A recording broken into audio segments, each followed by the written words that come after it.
Jaz sem Janin Klemenčič, tole tukaj je pa Matjaž Prosen, pozdravljen, ki ga že poznamo in smo se že zadnjič pogovarjali o tem, da je on med drugim precej križaril po Afriki. Tukaj le zadaj za nama se tudi nekaj vrti in zdaj bomo pogledali, kaj se pravzaprav vrti. Kako težek motor pa je tole? To je dosti majhna in lahka zadeva, 150 kg ima motor in na motorju imam običajno tam 15 kg preme. Kaj je to, enduro? Enduro, to je pač enocilindričen, pol-litrski motor. Velikokrat vidimo... 250 kubikov? V bistvu, tega, ki ima zdaj, ima 250, ta je imel pa 600 kubikov. Ampak, tu sem te reče, velikokrat se vidi te popotnike na nekih ogromnih mašinah z ogromno opreme. Vsa ta teža omejuje. Torej, problem je tu pobrati, če ti pade na tla, problem je voziti po kakšni taki delikatni cesti, več goriva porabi, bolj se gume trošijo in tako naprej. In recimo, da sem jaz imel to srečo, da sem potovanje začel na kolesu, kjer ne moreš, zdaj ne vem, koliko krame sabo vlačiti. In sem dejansko te izkušnje prenesel tudi na motor in mislim, da zdaj še manj opreme vlačam na motorju, kot sem jo imel takrat na biciklu. No, to je zdaj ta 250 kubična Honda. Kot vidite, je tu taka lušna mala igračka, kjer dejansko je... Je ta najlažji tudi po kilah? Je tu, ja. Praktično prideš kamor hočeš, tam, kamor drugače turisti ne pridejo. Lahko vsekam tudi dejansko po brezpotju. Ni zdaj, da sem vezan na ceste. A bi preživel z enim 50 ali pa 80 kubičnim?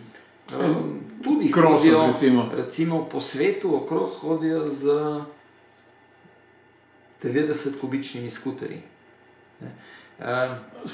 Jaz osebno ne maram skuterja, premajhna kolesa imajo.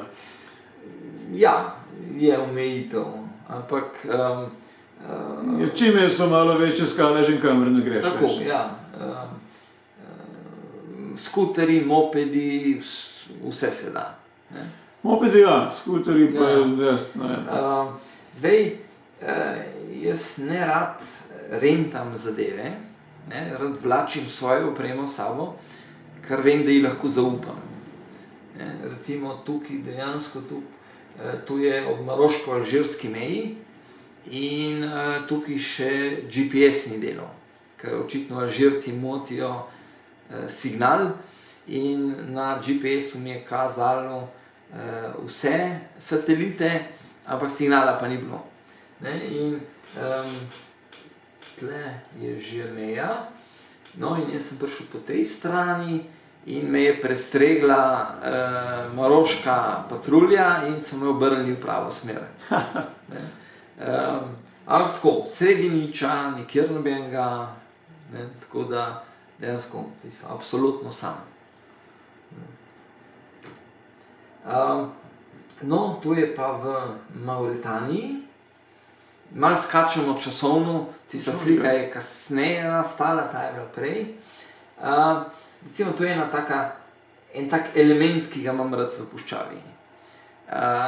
In ta del s kolesom ni dostopen, ker je pesek preprosto premehek in tukaj še porivati ne bi mogel. Pa tudi z motorjem ni bilo prav lahko, ne? V bistvu je tako kot vožnja v snegu. Ne smeš se ustaviti, ne smeš izgubiti hitrosti. Potem pa gre. Zjutraj je puščava se vlažna, pa je še kar trda, potem se pa zmehča. Ja, tu je. Poleg tega je puščava tudi tako zelo predvidljiva. Veter pač nanaša na sipino in recimo veter piha z te smeri. Tukaj je trše, tle pa mehkejše.